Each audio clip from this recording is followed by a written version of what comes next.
Hi friends, ఒక important న్యూస్తో మేము ముందుకు వచ్చాను. మన ఛానల్ని ఫస్ట్ టైం చూస్తున్నారు, దయచేసి సబ్స్క్రైబ్ చేసుకోండి. ఇక మ్యాటర్లోకి వెళ్తే 71వ జాతీయ చలనచిత్ర పురస్కారాన్ని కేంద్రం ప్రకటించింది. న్యూఢిల్లీలోని నేషనల్ మీడియా సెంటర్లో కేంద్ర ప్రభుత్వం అవార్డులను ప్రకటించింది. కేంద్ర సమాచార ప్రసార శాఖ మంత్రి అశ్విని వైష్ణవ్ విజేతల వివరాలను వెల్లడించారు. ఉత్తమ తెలుగు చిత్రంగా నందమూరి బాలకృష్ణ నటించిన భగవంత్ కేసరి నిలిచింది. దీంతో ఆయన అభిమానులు జై బాలే అంటూ సోషల్ మీడియాలో హ్యాష్ట్యాగ్ ట్రెండ్ చేస్తున్నారు. ఇక ఈ ఏడాది జాతీయ ఉత్తమ చిత్రంగా 12th ఫెయిల్ సినిమాకు అవార్డు దక్కింది. జాతీయ ఉత్తమ నటుడిగా అవార్డును ఇద్దరు పంచుకున్నారు. షారుఖ్ ఖాన్ జవాన్, విక్రాంత్ మసే 12th ఫెయిల్ ఎంపికయ్యారు.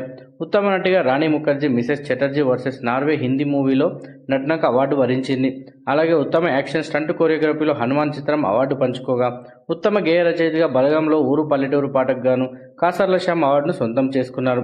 ఇక ఉత్తమ చైల్డ్ ఆర్టిస్ట్గా ప్రముఖ డైరెక్టర్ సుకుమార్ కుమార్తె సుకృతి గాంధీ తాత చెట్టు మూవీ నుంచి ఎంపికైంది.